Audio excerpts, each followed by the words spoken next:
تسلیمات او خوب دا وحی الهی وي. دې وجنا چې اوس د دې مبارک ودشي او دا خوب د الله د خوانه وحی ورته ګرځي او په دغه وخت دا ظلم ودشي نو په د کېدو سره انسان باندې غفلت راځي. نو بیا چې کوم وحی کېږي اسنه پاغي کې خطای واقع نشي. د دې وجنا د دې مبارکانو خوب هغه داسې چې صرف سترګې ودشي او زړه مبارک بیداری او د دې مبارکانو دا خوبونه دا رښتینی وي. تاسو د جناب یوسف علی السلام خوب وګورئ. قرآن عظیم الشان په آیاتونو باندې بیان دی. په معصوم والی کې لیدلی و چې ما ته نور او سپوږمۍ او 11 ستورو سجده وکړه. خپل پلار یعقوب علیه السلام ورته وایي بچې دا خوب دی د رونو نه پټ کا، ځکه د خوب تعبیر عیان او ظاهر چې د نور او سپوږمۍ نه مراد پلار او مور یا پلار او ترور دي او د 11 ستورو نه مراد 11 رونه دي. نو دی به تا ته ټول الله تبارک وتعالی په سجده باندې گزار کی، یعنی ستا تعظیم وکړي. نو یوسف علیه السلام دغه خوب نه چې کله د درونه خبر شو ناغي ورته بیا مشکل جوړ کو. بیا یوسف علیه السلام کوی کې واچولو، بیا د قافلې خلک راغو، هغه د کنعان نه مصر ته یوړو، هلته خرڅ کو. بیا ډیر منځ کې ډیره زمانه تیر شو او بیا یوسف علیه السلام اخره کې چې د عزیز مصر د مصر بادشاه شو. بیا یعقوب علیه السلام او د یعقوب علیه السلام کوروالا یا خور دی ورغه خپل یوسف علیه السلام د رونو سره بیا غته سجده کړي او تعظیمی. عرض د خبرې میداده چې خوب د دې د رښتینی وي. دویمه خبره د جناب ابراهیم علیه السلام خوب چې مبارک خوب ګوري چې الله تعالی د خوانه ورته امر کیږي په قربانۍ سره نو د ساروي ذبح کوي حلالي. بیا اخره کې ورته ویلې شو چې په دې خوب کې د خپل زوی ذبح کا، اسماعیل علیه السلام قربان کا. ګوره د انبیای کرامو دا خوب چې وي دا وحی وي. دغه رنګ د نبی علیه السلام مبارک بعضې خوبونه په حدیثو کې ذکر دي. زه یو خوب د مبارک نن په دې خپل بیان کې بیانوم. په دې کې زمونږ تاسو د پاره ډیر نصیحت دی، ډیر لوی سبق دی. دا د نبی کریم صلی الله علیه وسلم مبارک بارک امراضی د بخاری وغیرہ روایت دي چې مبارک به کله اوده شو نو سترګې مبارکې به اوده وي او دا زړه مبارک به بیدار. خواب روایت کې راځي یو ځل نبی کریم صلی الله علیه وسلم مبارک مسجد ته راغی. صحابه کرام فرمایي مونږ ناس یو. دی مبارک چې کله مسجد ته راووته مدینه منوره کې مسجد نبوي صلی الله علیه وسلم کې کېناسته نو مبارک او فرمایل چې ما بیګا یو عجیب خوب لیدلې. صحابه کرامو ته وایي ډېر عجیبه خوب مې بیګا کتلې. ما وکته رأیت رجلا من امتی جاءه ملک الموت. زه ګورم په دې خوب کې چې زما یو امتی دی وغه ته ملک الموت اسرائیل علیه السلام راغی دې د پاره چې د دې امتی دا روح قبض کی د دنه روح والی. اوس په دې خوب کې مبارک فرمایي زه ګورم فجاءه بره بوالديه.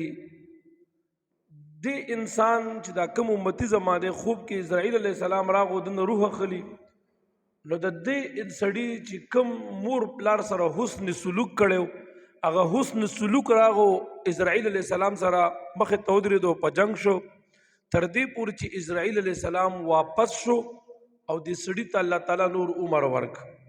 اوس خوب دی کنه حدیث مبارک کې دا سم راځي چې ګوره مور پلار سره سو خېګړي کوي نو الله د دو عمر زیاتای عمر کې ورته خدای برکت چې نبی علیه السلام فرمایي.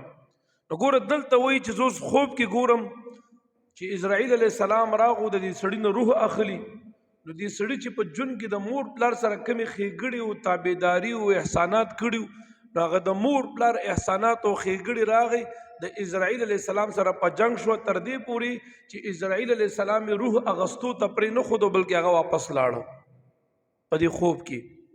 مطلب دا دی چې مور پلار سره خېګړه کول په دې سره د انسان په خپل جون کې خدای برکت پیدا کوي، عمر زیاتیږي. او خېګړې به مونږ تاسو ولې نه کوو قرآن عظیم الشان کی باری تعالیٰ فرمائی وَقَضَى رَبُّكَ أَلَّا تَعْبُدُوا إِلَّا إِيَّاهُ دا اللہ فیصلہ دادا چې تاسو به د خپل رب بندگی کوئ، د خدای نه علاوه به د بل چا عبادت او پرستش او بندگی دا نه کوئ. او وبالوالدین احسانا د خدای فیصله دادا چې د مور او د پلار سره به ښېګړه کوئ، احسان به ور سره کوئ. څومره چې دنه کېدی شي نو د مور او د پلار سره ښېګړې او احسانات کوئ. الله فرمایي که په دې مور او پلار کې دواړه یا یو د دواړو نه بوډاوالو ته ورسېږي، کمزورې شي، بوډا شي، نو فلا تقل لهما اف، اف په ورته نه کې. په دې اف کلمه سره د دې بوډا پلار یا د دې بوډۍ مور دا زړه د نه ازار نشي. کلمه د اف قدرې منع ده، نو جواب ورکول، بیزتی کول، خپه کول، زورول په طریقې ولا حرام او منع دي. نو مور او پلار ته به اف قدرې نه کې. ولا تنهرهما، رټې به هم نه. بعضې سړی به وایي چې زه خو اف نه کوم، نو جواب ورکوي رټیې، نو داسې به هم نه کې. وقل لهما قولا کریما، او مور پلار ته به ښایسته خبره کې. کله چې ورسره خبرې اترې کې نو ښکلې خبره، ښایسته خبره به مور او پلار ته کې. او بیا فرمایي دې ته د رحمت دا وزرې وغوړوه، یعنی مطلب چې کله مور او پلار ته راځي، د دې خوا ته مجلس ته راځي، نو په عاجزۍ راځه. دا اواز دې لږ ښکته کا، دا سترګې دې لږ ښکته کا، او داسې لږ بوکو نیغ پیغ ولا مه راځه، بلکې داسې په عاجزۍ ورته راشه، ځان کې عاجزي پیدا کړه د مور او د پلار د وړاندې. د قرآن وینا ده. اوس نبی علیه الصلاة والسلام بی بی عایشه رضی الله عنها فرمایي، یو روایت کې داسې راځي، یو کس نبی علیه السلام ته راغی، یو صحابي دی، د هغه سره یو بوډا سپین ږیری سړی دی. او چې کله راغی مبارک سره کېناستو، نو د الله محبوب مبارک د دې صحابي نه تپوس کوي دا څوک دی تا سره؟ دا سپین ږیری بوډا دا دې څه کېږي؟ دا کمزورې. نو دا صحابي مبارک ورته وایي قربان دا زما پلار دی، دا مې پلار دی. نو د الله محبوب مبارک ورته اوس آداب ښیي، ورته فرمایي لا تمشي امامه، د پلار نه ګورې مخکې مه ځه. چې کله په لاره باندې ځي نو پلار نه به مخکې نه روانېږي، پلار پسې به وروستو ځي. مونږ په دې معاشره کې ګورو که نه، ډېر خلک یقین وکړه که دا باغ کوي، نه دا په خیال او خاطر کې تیریږي چې دینه حدیثو کې من راغلی ده، دا بې ادبي ده، دا ګناه ده، دا د پلار بې عزتي ده چې زوی دې مخکې روان وي او پلار دې وروستو. نه، شریعت دې اجازت نه درکوي. الله محبوب مبارک دې صحابي ته فرمایي وایي د پلار نه به مخکې نه ځي، دا یاد ساته.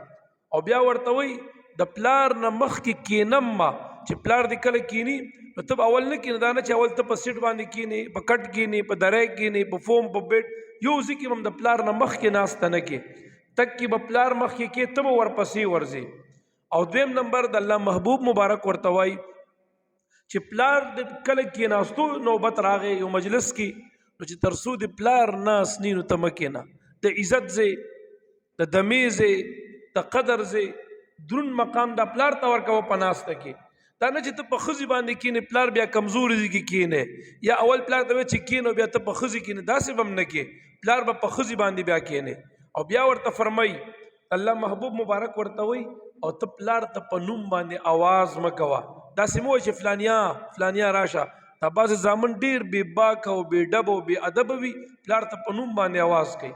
نو د الله محبوب ورته وایي په نوم باندې هم ورته آواز نه کې. او بیا ورته وایي پلار ته به سپک الفاظ او کنزل هم نه استعمالې، پلار ته به کنزل نه کې، پلار ته به بد رد نه وي.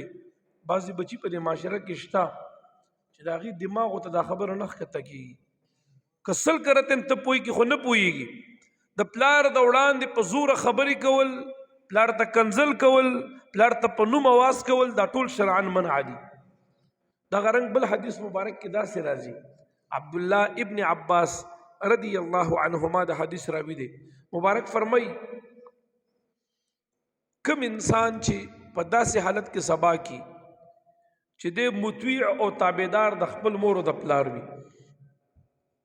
یعنی کم بچی چې د مور او د پلار فرمانبردار او تابعدار وي، اصبح له بابان مفتوحان من الجنه. مبارک فرمایي کم بچی چې د مور او د پلار تابعدار وي، هغه ته د جنت دواړه دروازې کولو دي. په کومه دروازه چې د جنت ته ځي تلی شي، خو شرط دا دی چې مور او پلار ته تابعدار وي، مور او پلار ته ناراضي او خوشحالي. د جنت 2 دروازې ورته کولو دي. د الله محبوب مبارک فرمایي او کچرته و ان کان واحدا فواحدا، او کچرته په دې مور او د پلار کې دواړو کې یو داسې وي چې هغه ژوندی دی، دا بچی دا هغه یو د پلار یا د مور تابعدار دی، د هغې سره احسان کوي، 2 نشته یو دی، او دا بچی د یو مور دی دا یا پلار دی ژوندی دی، د هغې تابعداري کې، نو تا ته د الله محبوب فرمایي یو دروازه د جنت کولو ده پرانستی شوې ده. او بیا فرمایي چې کوم بچی د مور او د پلار د دواړو نافرمانی نو د 2 دروازې د جهنم پرانستی دي، 2 دروازې د جهنم ورته کولو دي. او که یو سړی داسې وي چې هغه د مور او پلار دواړو کې د یو نافرمانه دی، نو د الله محبوب فرمایي یو دروازه د جهنم ورته کولو ده. نو د مور او د پلار اطاعت د جنت دروازه ځان ته پرانستل دي، او د مور او د پلار نافرمانی د جهنم دروازه ځان ته کولاول دي.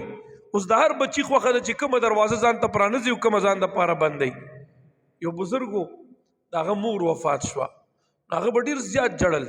یو ځل خپل ملګري علما او بزرګان ناست دي، هغوی ورته نصیحت کوي ته ډېر زیات جاړې، د حد نه زیات جاړې، ولې جاړې؟ هغه مبارک ورته وایي کان لی بابانی مفتوحان الی الجنه، تر اوسه پورې ما ته د جنت 2 دروازې کولو وي، اوس هغه 2 دروازو کې یوه دروازه بنده شوه، نو ځکه جاړم چې ما ته د جنت یوه دروازه بنده شوې ده. څه مطلب؟ مور او پلار مې دواړه ژوندي وو، ما په د دواړو خدمت کولو، د دواړو به مې قدر او عزت کولو، نو ما ته 2 دروازې کولو وي، خو اوس مې مور وفات شوه، نو د جنت یو دروازه راته بنده شوه، ځکه د هغې د خدمت نه باقي محروم شومه، د هغې اطاعت او تابعدارۍ نه باقي په ظاهره کې محرومه شومه، نو په دې وجه جاړم چې ما ته د جنت یوه دروازه بنده شوه. مور او پلار دا خو د جنت دروازې دي، د دې خدمت کوئ، د دې قدر کوئ. د نبی علیه السلام مبارک فرمایي ما خوب کې وکته چې هغه د مور او د پلار چې کم تابعداري ده دا د انسان په شکل کې راغی او د فرشتي سره په جنگ شو، تر دې پورې چې اسرائیل علیه السلام واپس کو د سړي ته خدای عمر ورک. مخکې ګوره بیا فرمایي ورأیت رجلا من امتی، مبارک فرمایي ما په دې خوب کې 2یم امتی ولیدو، امې په داسې حال کې ولیدو چې په هغه باندې عذاب د قبر مسلط دی، سخت عذاب د قبر کې گرفتار دی. فجاءه وضوءه، د سړي دا اودس راغی او د عذاب د قبر د فرشتونو د عذاب نه خلاص. څه مطلب؟ اوس زه ګورم چې یو سړی د امتی دی او په قبر کې پروت دی او په عذاب کې مبتلا دی، سخت عذاب کې گرفتار دی. د الله محبوب فرمایي د دې امتی د پاره د دې سړي اودس راغو، کوم اودس به چې د په دنیا کې کولو او همیشه به د په اودس کې ګرځېدلو، هغه اودس راغی او د عذاب نه د هغه اودس په وجه الله تعالی خلاص وګرځولو. یاد ساته د اودس په وجه باندې. څه مطلب؟ نبی علیه السلام مبارک د ابن ماجه په روایت کې فرمایي ولا يحافظ على الوضوء الا مؤمن، په اودس باندې محافظت او همیشواله نه کوي مگر مؤمن مسلمان. د مؤمن علامه دا ده چې دی به همیشه اودس کې ګرځېږي. کامل مؤمن هغه دی چې دی اودس مات کې شي به بعد دی بیا اودس وکړي، همیشه اودس کې ګرځېدل دا د کامل مؤمن یو علامه ده. په دې سره انسان ته د عذاب د قبر نه نجات ملاویږي. او دویم روایت کې د الله محبوب مبارک دا فرمایي، انس سے وی ما ته نبی علیہ السلام فرمایي یا بنیا، اے بچیا کته طاقت لري توان لري دا چې ته همیشه په اودس کې وګرځېږي، نو همیشه په اودس کې ګرځه. ولی؟ وی نبی علیہ السلام مبارک ته فرمایي فإن ملک الموت اذا قبض روح العبد، کله چې اسرائیل علیہ السلام راشي د یو بنده روح قبض کوي او د په حالت د اودس کې وي، نو اسرائیل علیہ السلام دتا درجه او مرتبه د شهادت ولیکي. یعنی مطلب دا دی چې چاته په حالت د اودس کې مرګ راغو نو دته الله تعالی مرګ د شهادت ورنصیب وګرځول کی. یاد ساته په درجه د شهید باندې مشرف وګرځيږي. اودس څومره لوی خوبي لري.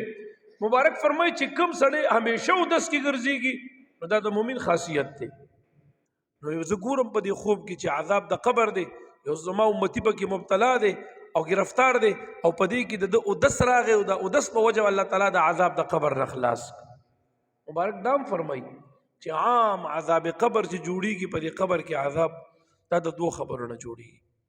یو چغلي خوري، دا د یو خبره بل توړل او د بل توړل، دا منځ کې وړنې کول او 2 کسه جنگول کول او دا شیطانت کول، دا ډیر بد مرض دی. دا په بعضې خلکو کې شته. دا په بعضې خلکو کې شته. ته په دې مه خوشحالېږه چې تا ته څوک راشي تا ته وچې فلاني در پسې داسې ویلو داسې وکړو داسې وکړو او ما ورته ګورې ستا په سر جواب هم ورکړو. په دې مه خوشحالېږه دا ستا خیرخوا نه دی.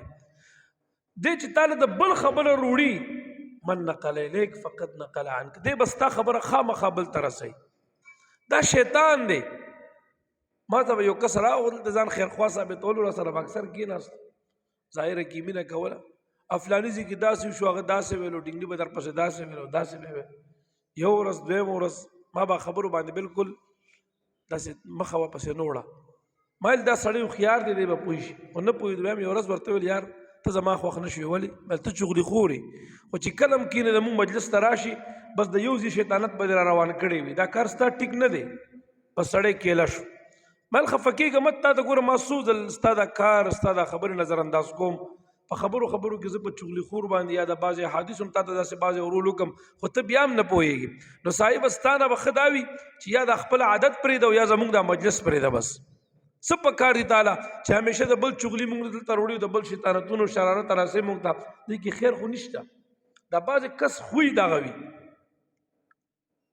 دې نه شرعا منع راغلی ده.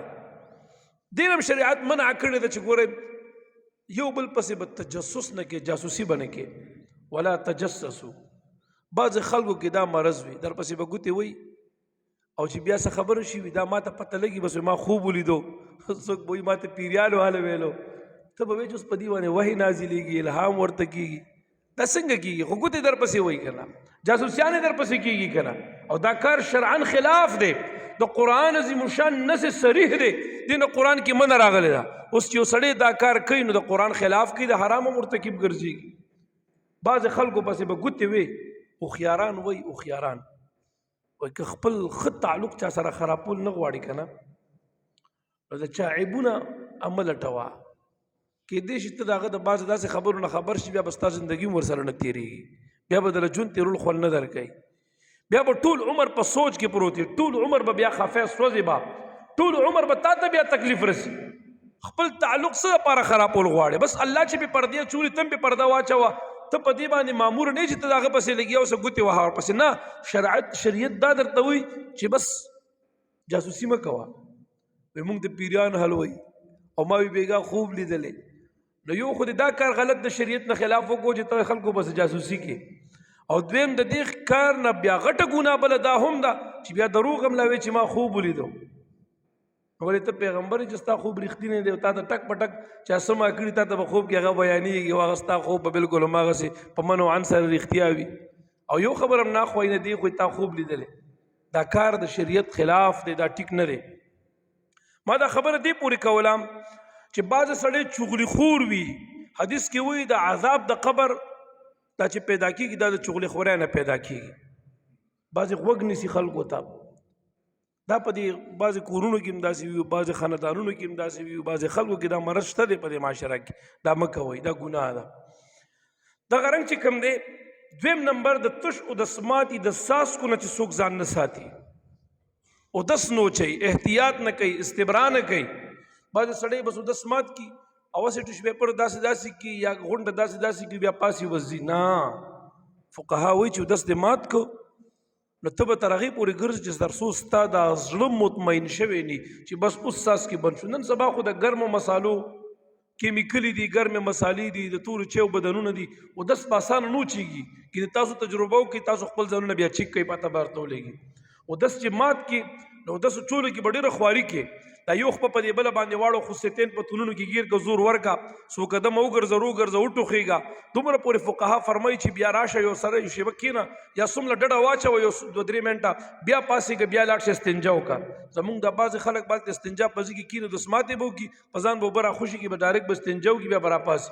نو هغه څاڅکي خوچ نه دي که نه هغه تا بدن لوندم کو اوس دا څاڅکي د بدن د هغه لوندوالي سره یوځای کېږي نو دا پلیتي پیلاویږي نو ټول بدن دې پلیت شي او په دې باندې ستا ټول پرتوګ هم پلیت شو اودس دې مات شو نو نه دې مونځ کېږي جامې دې پلیتې دي اودس دې مات دی که بیا بل ټیم ته مونځ کې بل ټیم هم نه کېږي ځکه ټول بدن دې ځان له پلیت کړی جامې دې پلیتې کړي دي اودس دې نشته دی نو کار خراب دی که نه ځکه خو د مانځه بیا اثر نشته. داسې مه کوئ. دا د شریعت خلاف کار دی. نه عام عذاب قبر هم پیدا کېږي. نو د الله محبوب فرمایي په دې خوب کې دویم سړی ګورم چې په عذاب د قبر کې مبتلا دی او د دې سړي اودس راځي او د اودس په وجه باندې الله تعالی دې د عذاب د قبر نه خلاص ګرځي. دریم مبارک فرمای په دې خوب کې دریم سړی ګورم ورأیت رجلا من امتی، مبارک فرمای دریم امتی می په خوب کې داسې ولیدو چې شیطانانو راګیر کړي، د شیطانانو په منګول کې د چنګول دغې د شیطانانو په گرفت کې دی. مبارک فرمای فجاءه ذکر الله، دته د الله ذکر راغی او د شیطانانو د تسلط نه خلاص کو. مطلب ګوره د دې خبرو دا دی که د عمر برکت غواړي نو د مور پلار سره ښېګړه کوه. دویم نمبر که د عذاب قبر نه بچ کېدل غواړي نو همیشه په اودس کې اوسېږه. دریم نمبر که د شیطان د تسلط نه خلاصې غواړي نو همیشه د خدای ذکر کوه. دا د حدیث مقصد دی. اوس د ذکر باره کې خو ډېر زیات احادیث دي. الله محبوب مبارک فرمای الشیطان جاسم علی قلب بنی آدم، دا شیطان خپل خوله او خړتم راوړي د انسان په دې زړه باندې لګولې وي وسوسې ورته چې مبارک فرمای اذا ذکر خنس، کله چې دا بنده مسلمان مؤمن ذکر شروع کی نو دا شیطان یکدم رستو شي د تسلط ختم شي. او اذا غفل وسوسه، او کله چې دا مؤمن مسلمان غافل شي نو دا شیطان ورته په دې زړه کې رنگ رنگ وسوسې ورچي. بیا نو که د شیطان د تسلط نه بچ کېدل غواړي د الله محبوب فرمایي ډیر ذکر کوه.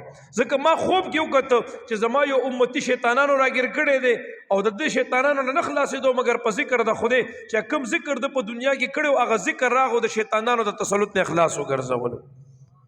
بیا فرمایي ورأیت رجلا من امتی، سلورم امتی می په خوب کې داسې ولیدو. د الله محبوب مبارک فرمایي چې د عذاب فرشتو راګیر کړی دی او سخت عذاب کې گرفتار او مبتلا دی، د عذاب د فرشتو نه خلاصيږي. نو مبارک فرمای فجاءته صلاته، د دې چې کوم منځونه په دنیا کې کړیو په صحیح طریقه او دا منځ خدای قبول کړو نو دا منځ د دراغه او د عذاب د فرشتو د عذاب نه د اخلاص وګرځول. که دا غواړي چې ما د خدای تعالی د عذاب د فرشتو نه وساتي، د فرشتو د سخت تسلط او د عذاب نه مې خدای وساتي، نو د خدای منځ عبادت ته د ترجیح زیاته ورکوه. په منځ کې ناغه مکوه، منځ کې سستی مکوه. منځ اهم ترین عبادت ته د اسلام او د دین د پاره ستون نستنه ده او دغه رنګ منځ چې دی د معراج د مؤمن دی.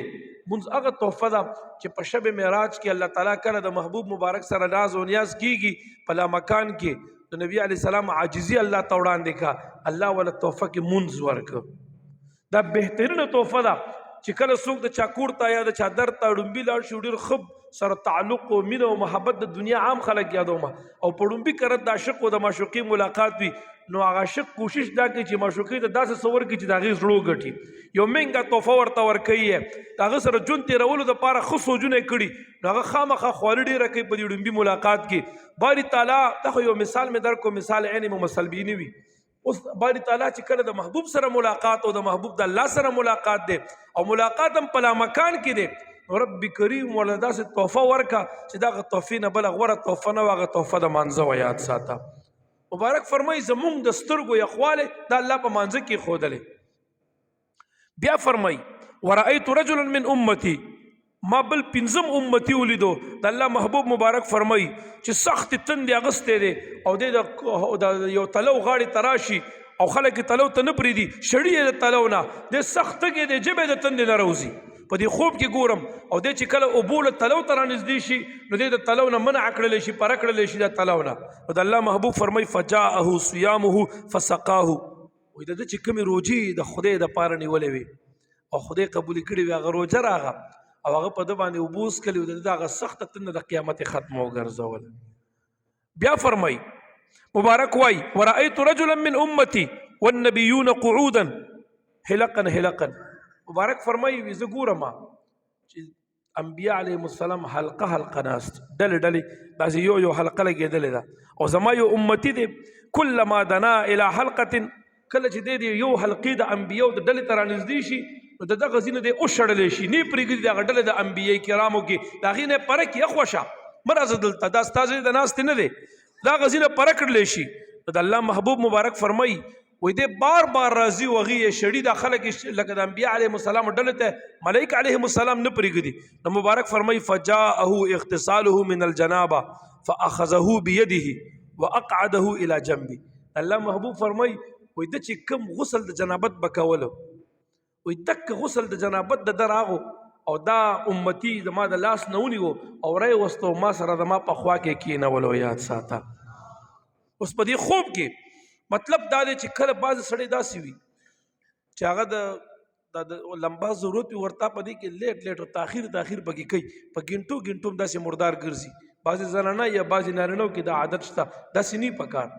درې خبرې د الله تعالی محبوب مبارک کړي وي چې د انسان د کامل مؤمن نښې ښودلې ده او د هغې د حلاوت د ایمان دپاره یو ذریعه ګرځولې ده. څه عجیبه خبره مبارک کړې، طویل روایت دی، هغه طرف ته نظم. په هغه دریو کې یو دا چې مبارک فرمایي کوم سړی د شپې فارغ شي او اگر چې یخنیم وي او دی پاسېږي بیا د خپل غسل وکړي د حاجت پوره کېدو نه پس دی غسل وکړي، یو دغه سړی دی چې دته به الله تعالی حلاوت د ایمان، خواږه د ایمان او کامل ایمان ورنصیب ګرځوي. یاد ساته. نور داسې خبرې ورسره ډېر د فضیلت ښودلې شوي دي.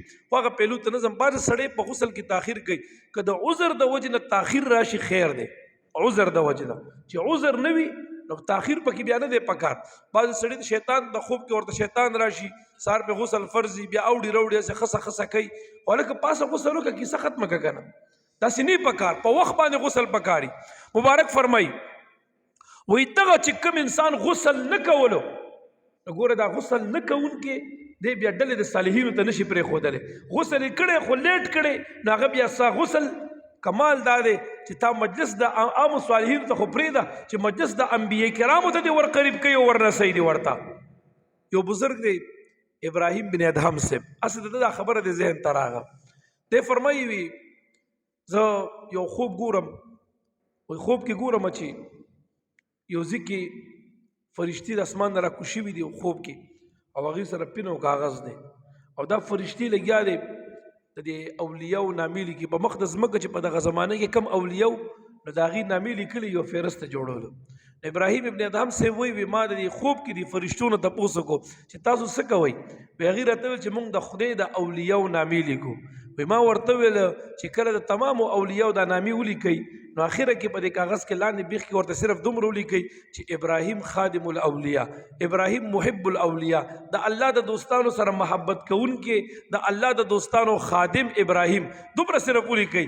فرشتي راته په خندا شوې ما ته وایي چې موږ ته خو الله تعالی د اولیاو نامې یادې کړي دي، الله خو موږ ته د خادمانو نومونه نه دي یاد کړي چې اوس پکې موږ د خادمانو نومونه ورټومبو او د خادمانو د محبینو نوم هم پکې واچو. ما ورته ویل چې خیر دی زما ورسره ډېره مینه ده. هغې راته ویل چې نه الله د خادمانو د محبینو نوم نه دی یاد کړی، الله صرف د اولیاو نامې یادې کړي دي. وایي زه له دې سره دا خبرې کوم چې په دې خوب کې حاطفي اواز د خدای د خوا نه ورته شو چې ابراهیم ابن ادهم زما د دوستانو سره دومره مینه لري چې د هغې په محبینو خادمانو کې ځان شماري او تاسو یې نوم نه لیکئ. د ټولو اولیاو سره فهرست دی وګرځوئ، د ټولو اولیاو د نامونه اول زما د دوستانو کې د ابراهیم ابن ادهم نوم راته ولیکئ. یاد ساته. زما د دوستانو سره به دومره مینه کوي تاسو به نوم نه لیکئ. دغه رنګ دی فرمایي ما یو خوب بل لیدلی او خوب مې دا لیدلی چې یو مجلس لګېدلی دی او زه ورځم هغه مجلس د ډیکانو صالحینو دی، هغه مجلس ته ورځم او دوی ما نه پرېږدي، خو چې کله ورځم فرشتې مې د هغه مجلس نه شړي، زه چې ورځم فرشتې مې د هغه مجلس نه شړي، ما هغه مجلس کې نه پرېږدي. وایي دې کې د نبي علیه صلات وسلام نظر شو ما باندې. وایي ما ورته چې قربان دا وګوره دې سره تاسو سره مینه کوم د اهل مجلس سره دوی مې نه پرېږدي. مبارک ورته وایي دا زموږ مینه ناک دی، موږ سره مینه کوي را پرېږده چې موږ سره په دې مجلس کې شریک شي. مطلب د خبرې مې دا دی چې محبت د هغې دغه هم ذریعه ده، خو ورسره چې یو سړی د هغې سره محبت کړي نو د هغې په فرموداتو ارشاداتو باندې هغې باندې عمل هم کوي، د هغې اطاعت هم کوي.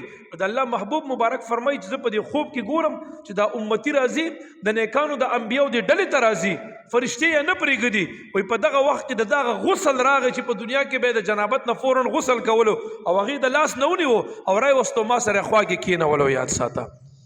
بیا فرمایي ورأيت رجلا من أمتي من بين يديه ظلمة ومن خلفه ظلمة وعن يمينه ظلمة وعن شماله ظلمة ومن فوقه ظلمة ومن تحته ظلمة.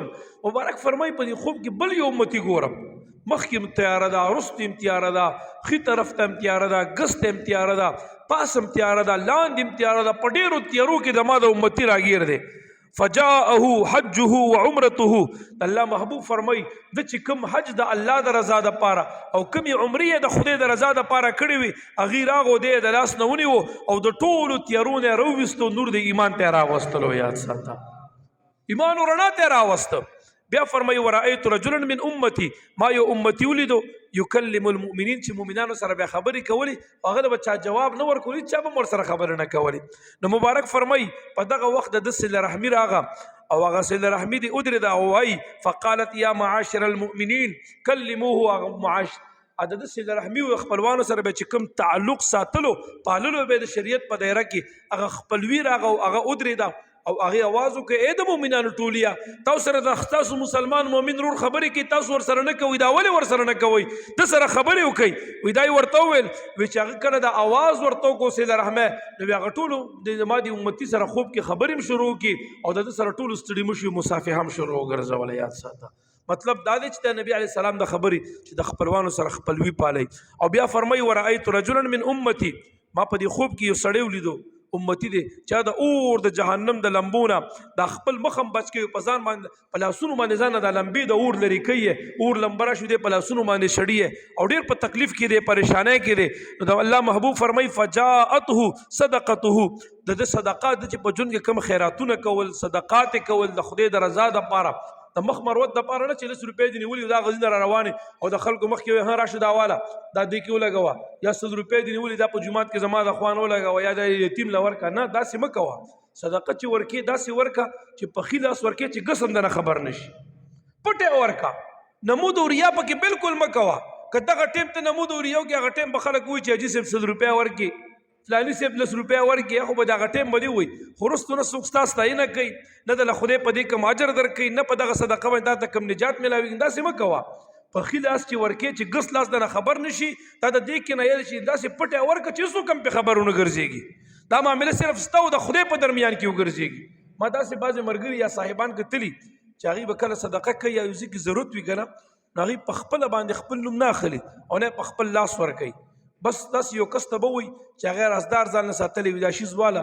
او دالته مدرسه کې ورکا یا مثال دلته پکې ضرورت دی دا والا دالته پکې ورکا د پکې پیرولو جمعات کې ولګوا خو ګوره زمانوم وانه لیکه واده غستو حق بدرته نه بخم عمر له داسې يرولې وي هغه دنوم نالي هغه شیز راوړل شي جمعات کې سوګي دي یا غ مدرسه کې یا غ ضرورتمند ته الته ورکړل شي خدا غنوم نشي اغستې دي دا کار ولې کوي دې د پاره چې د خدای رضا ورته زیاته حاصل شي دې د پاره چې خپل خدای راضي کی دا صدقه د خدای د رضا د پاره وي نو مبارک فرمایي زګورم چې زما د امتی په لمبو گیر دی او د خپل مخ نو د ځان د لمبي په لاسونو باندې شړی په دې خوب کې د صدقه او خیرات راغی او د خدای د عذاب نه خلاص کو نجات ورته ملوش بیا فرمایي ورأیت رجلا من امتی و زګورم زما یو امتی دی او سخت فرشتو د عذاب نیولې دی او په دغه وخت د چې کوم د خدای د پاره امر بالمعروف د نیکه امر او حکم به خلکو ته کولو دا علم سره دا امر بالمعروف علم سبق غواړي اول علم غواړي او د نهي عن المنکر به کوله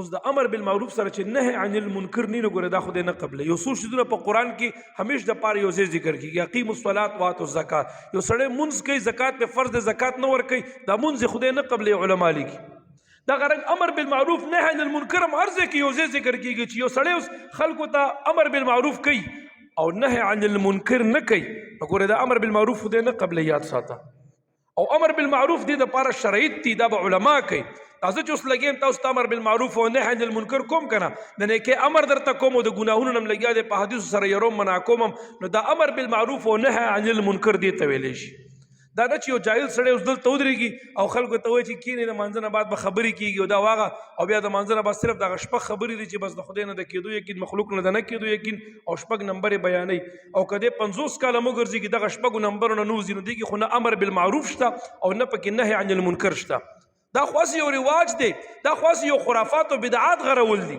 دا خو د شریعت نه خلاف کار دی امر بالمعروف دی ته وایي چې ته خلکو ته په نیکۍ باندې امر کې دلالت په ورته کې د قرآن حدیث نه ورته آیاتونه حدیث وایي نهي عن المنکر کې خلک د بدن او ګناه نه منع کې لګیای دې ته نهي عن المنکر ویل شي نبی علیہ السلام فرمای اوس د عذاب د فرشتو زبانیو په لاسو باندې گرفتار دي ما یو امتی او په دغه وخت کې د هغه امر بالمعروف او نهي عن المنکر راغی هغه د زبانیو فرشتو د لاسو له اخلاص کو د رحمت فرشتو ته اوس پارلو د نبی علیہ الصلوۃ والسلام مبارک خوب کې دغه سي بیا فرمایي ورأیت رجلا من امتی وی بل یو امتی ګورما چې هغه ته د ګس لاس د خوانه یا د شاده خوانه عمل نامه ملاويږي عمل نامه په قیامت کې با دریو طرفونه ملاويږي یا خي طرف نه په خي لاس یا ګس طرف نه په ګس لاس او یا رستو د شا د خوانه به ملاوي. دا دوه قسمه چې چاته ملو شو دا به سخت په عذاب مبتلا وي. دا ډېر سخت ګناهګار خلک دي، ناکام خلک دي چې چاته په ګس لاس عمل نامه ملو شو دا جهنمي دی، خدای دې مساتي. او چاته چې د رستو خوانه عمل نامه ملو شو دا سخت جهنمي دی، سخت ګناهګار دی، د خدای سخت بدی راځي، الله دې امتناع وساتي. او چاته چې په خیل اسبانه عمل نامه ملو شو دا سړی کامیاب دی، دی به جنتی وي. نو نبی علیه السلام فرمایي چې زه په دې خوب کې یو امتي ګورم چې هغه ته عمل نامه د شا د خوانه ورکولی کېږي. فجاءه خوفه من الله تعالی، د دا غیره د خدای نه راغه چې دی به د خدای نه یریدو، پټ پم یریدو، ښکاره هم د خدای نه یره کوله، هغه یره راغه او د دغه صحیفه راواغسته په ځای د دې چې شانه یا د ګس لاس نه ملو شي ای ورته ښي لاس کې ورکړه، نو دته نجات ملو شلو. د خدای په یره کې هم غټ کمال دی. بیا فرمایي ورأیت رجلا من امتی قد خف میزانه، نبی علیه السلام فرمایي زه ګورم چې زما یو امتي راوستی شو او د هغه تله د میزان سپکه شوه، نیکي کمه شوه. نو د ده چې کوم معصوم بچی په معصومتوب کې وفات دی هغه ماشومان راغه تلي د میزان ته او د دغه ماشومانو دا راتلل او د دې د ودرېدل د دې په وجه الله تعالی تله د میزان درنه وګرځوله، دته به خدای بخښنه نصیب کا. د چا چې واړه معصومان بچي وفات دي کې هغې دپاره تسلي ده چې دا بچی به ستا د دنیا په کار په فایده راتلو یا به نه راتلو، خدای د آخرت په ښه وګرځېدلو، د دغه بچي په وجه الله تعالی تا ته په قیامت کې نجات درکوي، بخښنه به درته خدای کوي، د جهنم د اوره به دې ساتي، جنت ته به دې خدای داخل ګرځوي.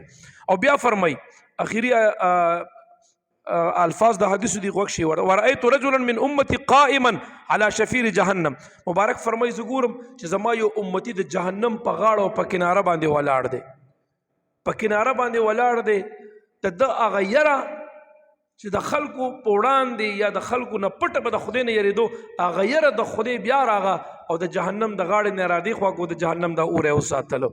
او بیا فرمایي ورأیت رجلا من مبارک فرمایي بل یو امتي ګورم، زما یو امتي دی او دغه رنګ چې کوم دی د جهنم په لمبي دي، د جهنم اور دی او جهنم طرف ته راښکل دي. په دغه وخت کې د دې امتي هغه اوښ کې چې کومې د خدای د یرې نه تلوي وي په دې خوب کې زه ګورم چې هغه اوښ کې راغې او د دپاره چې کوم دی د جهنم اور ختم کو مړ شو او د جهنم د اوره راوویستی شو. مبارک فرمایي. او بیا فرمایي ورأیت رجلا من امتی یرعد علی الصراط، وایي زما یو امتي ګورم چې په پل صراط روان دی خو لړزېږي، یو لړزي او رب نیولی دی زما د امتي. مبارک فرمایي په دغه وخت کې وایي په دغه وخت کې زما د چې کوم درود به په ما باندې ویلو دا درود شریف راغی او زما د امتي ونیو په پل صراط باندې ثابت قدم یې تیر کړلو. یاد ساته لږ په مینه باندې بیا ووایي انشاءالله را روانه جمعه یو یا دوه جمعې زه به د درود شریف په کمالاتو په برکاتو ته خبرې شروع کوم، تاسو به یې اوري د عقل به حیران شي. دا یو جمعه دوه لږ پابندۍ سره په وخت باندې راشي د درود شریف دا خبرې لګي ووري چې ایمان هم تازه شي. انشاءالله کوشش کوم در روانه جمعې نه سټارټ کم. مبارک فرمایي زما د درود راغی د امتي د لاس ونیو او ښه په ارام دی په سکون باندې شوه، هغه رپا د ختمه شوه او په دې پل صراط تېري. بیا فرمایي ورأیت رجلا من امتي غلقت ابواب الجنه دونه، وایي زما یو امتي د جنت ته ورځي نو دی لا ورغلی نه د جنت دروازې ورته ټولې بندې شوې. نو په دغه وخت کلمه طیبه د لا اله الا الله راغه، د شهادت دا کلمه د دپاره د جنت دروازې پرانستې او دی په خیر خیریت سره د دې کلمې د خاطره جنت ته داخل وګرځېدلو. او بیا فرمایي د الله محبوب مبارک اخیری ټکي د حدیث مبارک د دالک په غور وسورئ ورأیت رجلا جائعا على ركبتيه وبينه وبين الرب حجاب، زما یو امتي راوستی شو جاسیان پړ مخې نسکور پروت دی په زنګونونو باندې په مخ خزار دی، د دو د رب کریم په درمیان کې یو حجاب دی، د خدای دیدار نه نصیب کیږي او د خدای د وړاندې دی پړ مخې پروت دی. نو د الله محبوب فرمایي فجاء محبتي، زما مینه راغه، د چې کومه مینه په دنیا کې زما سره کړې وه هغه زما مینه راغه. واخذ بيده او دی یې د لاسو نه ونیو وادخله على الله او د الله تبارک وتعالی دیدار دپاره دا پردونه اخوا ور داخل کو، نو په مړو سترګو د الله دیدار نصیب وګرځېدلو. یاد ساته د ټولو په آخره کې چې زه کوم امتي ګورم نو رب ته خو رسېدلی دی خو د رب دیدار نه نصیب کېږي. په دغه وخت زما هغه محبت راځي او د رب کریم دیدار دپاره روانوي او د خدای دیدار ورته زما د مینې په خاطر الله ور نصیب ګرځوي. دا طویل خوب ما بیان کو د نبی علیه الصلاة والسلام مبارک، دا په دې خاطر په دې کې ډېر نصیح و، په دې خوب د نبی علیه السلام زمونږ ستاسو دپاره پکې ډېر پند و نصیحت و. الله دې په دې وینا اورېدو مونږ تاسو ته د اجر او توفیق الله تعالی دې مونږ تاسو ته اجر او ثواب راکړي او په دې الله تعالی مونږ تاسو د عمل توفیق را نصیب وګرځولې کی وما علی الا البلاغ واخر